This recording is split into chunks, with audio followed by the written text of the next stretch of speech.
So not only did Meghan Markle use the crisis engulfing the British royal family over the weekend to get political at a new event in Hollywood promoting race disharmony that she wasn't invited to, that she gate crashed at the last minute, as is now her plan. But as ever, to use her phrase with Meghan, there were two moments on the red carpet that showed who she really is.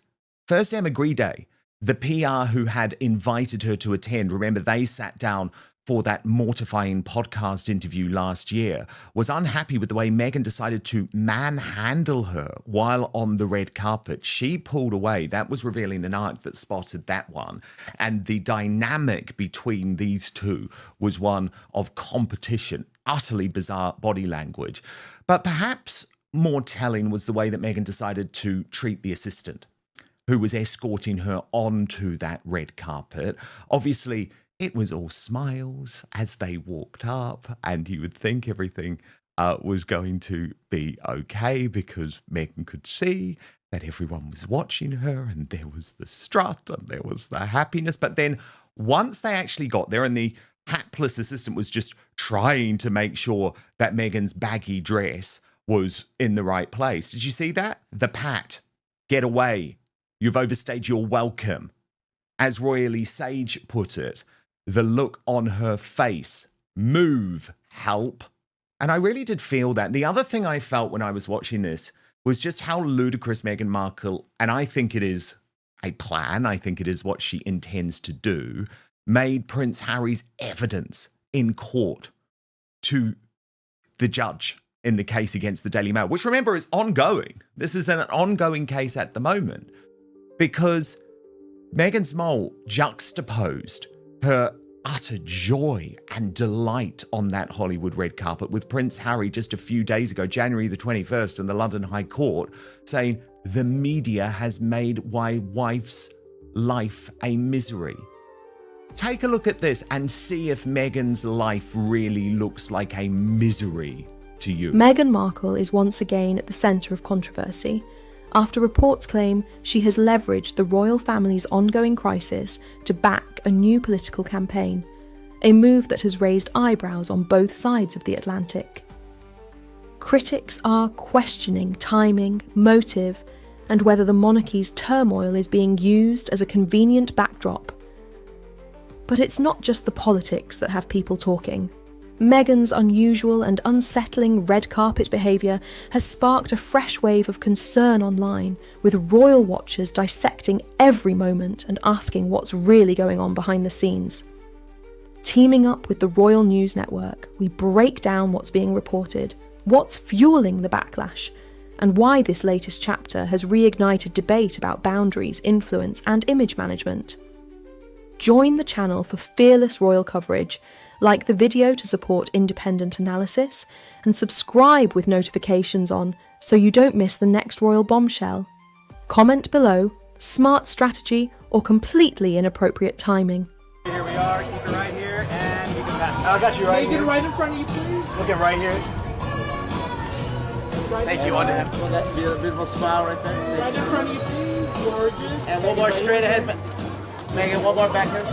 Megan, looking all the way back. Can we get you right by the sign? Right there. Perfect.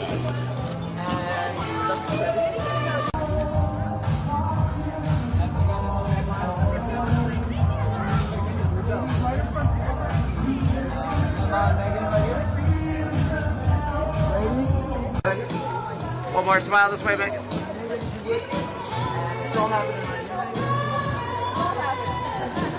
Oh, yeah, over that with the train right there. That's gorgeous. Megan looking all the way. And Megan looking all the way. We just see the front of the dress. Yeah, all the way there back. You go. And then right there for me, Megan. Gorgeous. Oh, straight ahead again, Megan. We'll take that over the shoulder with the train. That's beautiful. There it is. Looking all the way back. Gorgeous. Looking all the way back. Oh yeah, Harry, you're so right. That goddamn media. making that goddamn Meghan's life so miserable. Yeah, you really saw it there, didn't you? So what was this event? Well, Nancy Sidley explained the 15th Street Block Party has been around for 6 years and supporting female-owned black businesses actually matters.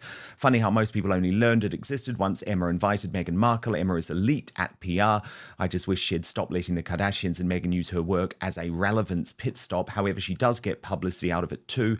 Don't hate the player, hate the game. Also hate Meghan Markle. But Narinder Kaur was celebrating, saying Meghan Sussex attended focusing on economic equity and supporting black-owned businesses, looking sensational, sexy, and free from the toxicity of the RE. I presume she means the RF, the royal family. I can only imagine how they would have thrown her to the wolves in order to protect Andrew right now.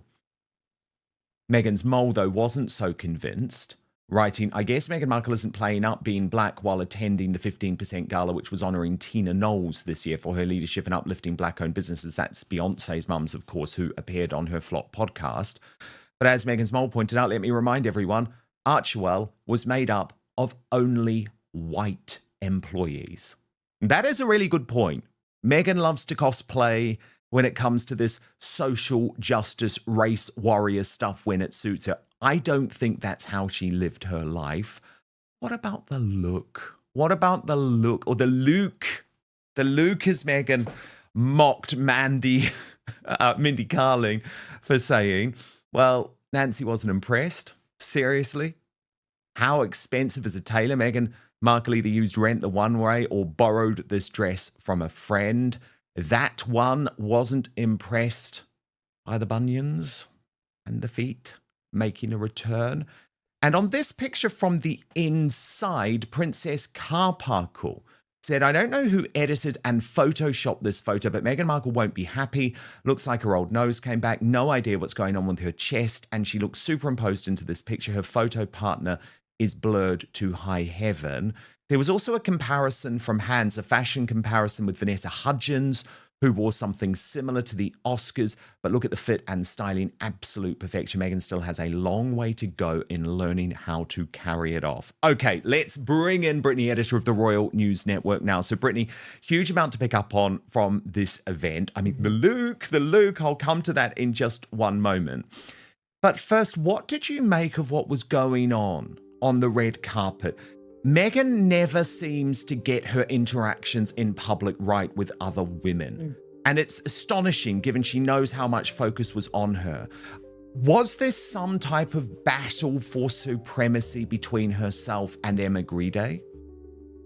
Dan I definitely think that's probably the case here, Dan, because what we have here are allegedly two involving Meghan powerful Markle and women in a Omid way. Scobie, Emma Grede after live on-air powerful. claims and Meghan evidence Markle were thinks presented she by is. Vanessa Feltz. And it's Emma Grede's event. The moment She's has sent helping host it, shockwaves so she through royal wants media, to stage reigniting manage it. That's long-running like part questions of her about job, narrative especially control, if she's in sourcing, PR, and who but is Meghan, really of driving course, certain headlines. constantly needs and wants Following control, the live so she's trying revelations, to exert royal it YouTube in her own sensation, way, and of course you get the battle of the according egos to and the weird little hand gestures. Taz joins us to as they analyse try what to was figure shown, out where what to it could stand mean, and how and they're why going to this interact episode with these sorts matters of things. far beyond a And single let's broadcast. be clear as well.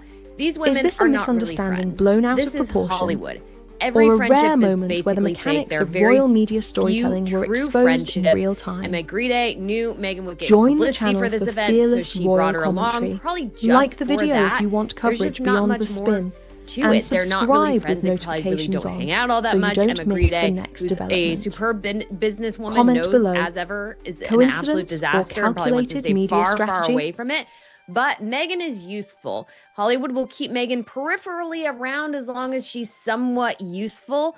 But do they have really any faith or any interest in Meghan Markle as a businesswoman? Absolutely not. And then the moment with the assistant was just gross, Brittany. Like, we know this woman is a bully, talking about Meghan, not the assistant. And you just think if she feels this comfortable being happy to act that way in front of the cameras. Look here, Brittany. This is the moment. It's like, oh, she's just gone on a little bit too long. So just go. And did you see the face, the way her face turns and looks at her? She was just so unhappy. Now, that assistant was trying to get the dress which doesn't appear to have been tailored properly, looking half decent. Meghan just wanted her out of the shop. She wasn't even prepared to wait. I found that a really telling interaction. I did as well, Dan. And you got to think too, it's a very short red carpet there, or green carpet as it might be. And it was an event where Meghan, of course, is desperate for the attention. She even had this little moment as they're walking up where you can almost see Meghan sort of wanting to push the assistant back, because the assistant is actually technically hitting the red carpet first, which I'm sure drove Meghan absolutely bonkers.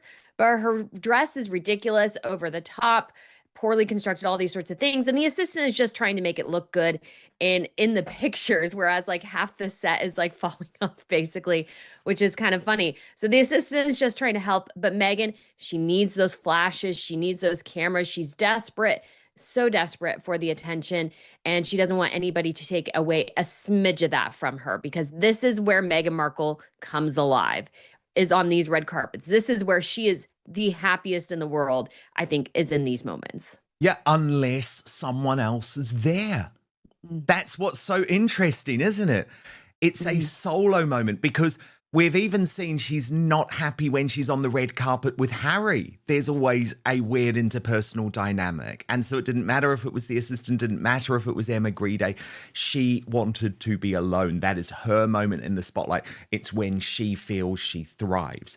Now, this business, Brittany, I mean, look, you know, I'm not big on this type of stuff. I'm not big on identity politics. I think it's pretty toxic, if I'm honest. If you start saying, oh, we're only going to support something because it's a black business, because it's black owned, I just don't like that. And it doesn't matter what color you're talking about. I believe in a colorblind society. That's where I stand personally. But I know a lot of people do support this. And what was interesting about Meghan's mole point was that actually, how can Meghan talk? Because at Archewell, she's never employed 15% black.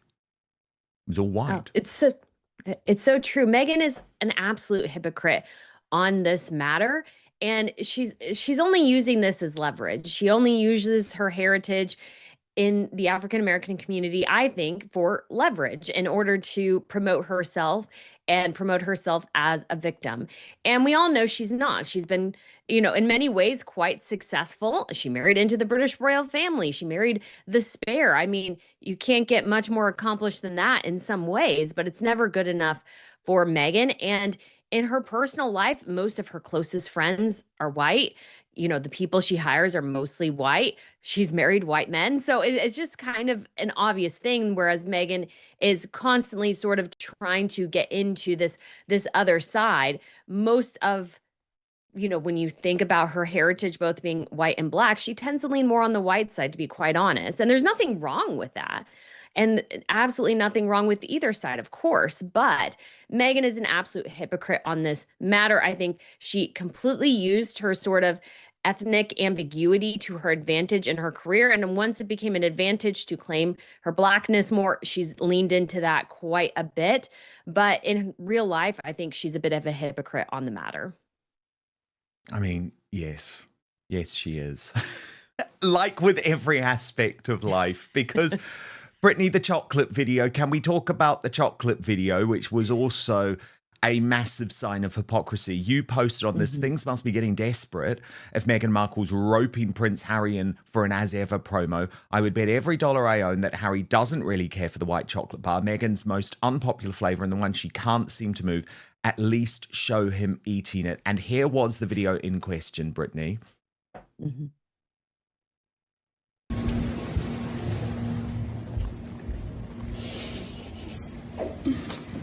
Hello. Hello. Ooh. Yes, please. White chocolate. Thank you. You got it. Love you. I mean, Brittany, on so many levels, this video represents so much. And it's all bad for Harry, at least. It is so bad. He is just useful as a tool and a prop for her to try and move the products that aren't moving. I mean, that whole thing was such a very, very obvious ad. Like she had to say white chocolate, right? Because she had a duo with the white chocolate, which has the flour sprinkles in it. And then you can also bundle it with a canister of flour sprinkles. And that was on her website for the longest. That's the one she struggled the most to move. And so it was just such an obvious ad placement, such an obvious going white chocolate, right? You're eating the white chocolate because people need to buy that white chocolate bar. And I was like, I doubt he likes it. I mean, it sounds kind of disgusting. I think it's hemp and flour sprinkles with white chocolate. It just sounds nasty. And so I think it's obvious that nobody wants Meghan Markle's flour sprinkles, least of all Harry, but he's only useful to her as a tool to make money. I mean, the whole reason they're making any money at all is because of his family. It has nothing to do with either of their particular talents in the industry, which is essentially zero. So that's the best she can do. The whole overall marketing and branding strategy for As Ever seems to be very much in the dumps this year. And so I think there's a lot of struggle going on. But Meghan's like, well, honey, eat this chocolate bar. Of course, he doesn't actually eat it. Like Meghan Markle doesn't eat any of her own actual products. And so it's not a surprise. I mean, it did move, but I don't think it was a half-hearted effort for sure. Brittany, let's just take a look at this new footage which has just come in. Prince William has landed in Riyadh. This is at the start of a solo visit to Saudi Arabia. He's going to be spending about the next 3 hours with Prince Mohammed bin Salman. But of course, this trip very much risking being overshadowed by the crisis engulfing the British royal family in regards to Andrew Mountbatten Windsor and the Epstein files, Brittany. Now, we had this really historic, unprecedented statement from William and Catherine, and I do want to get to that in just one moment. But first, there is another incredible piece of footage, Brittany, which has just emerged out of the United Kingdom today. The King heckled again. This is on a visit to Lancashire. I have to say, though, he didn't look well, and clearly people felt very sorry for our monarch. And so this actually turns into a bit of a positive moment in some ways for Charles, because the crowd, the royalists, the monarchists, end up in this case drowning out the one person who seemed to be there to cause trouble. Watch this footage, Brittany.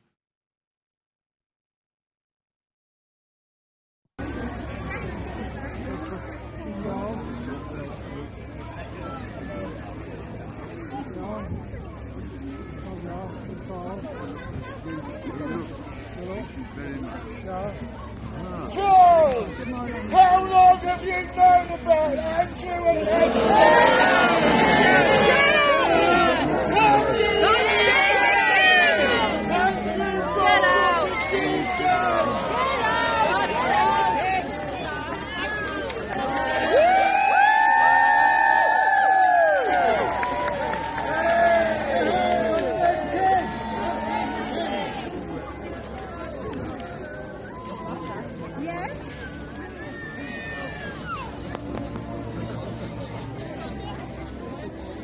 So, Brittany, let's start with that. Let's start with the King. Actually, quite a sweet moment in the end, because if this is just going to be the plan from the Republic organisation to try and bombard the monarch every time he's out in public, actually, there's going to be far more royalists, far more monarchists in attendance who can just drown out the troublemakers. I thought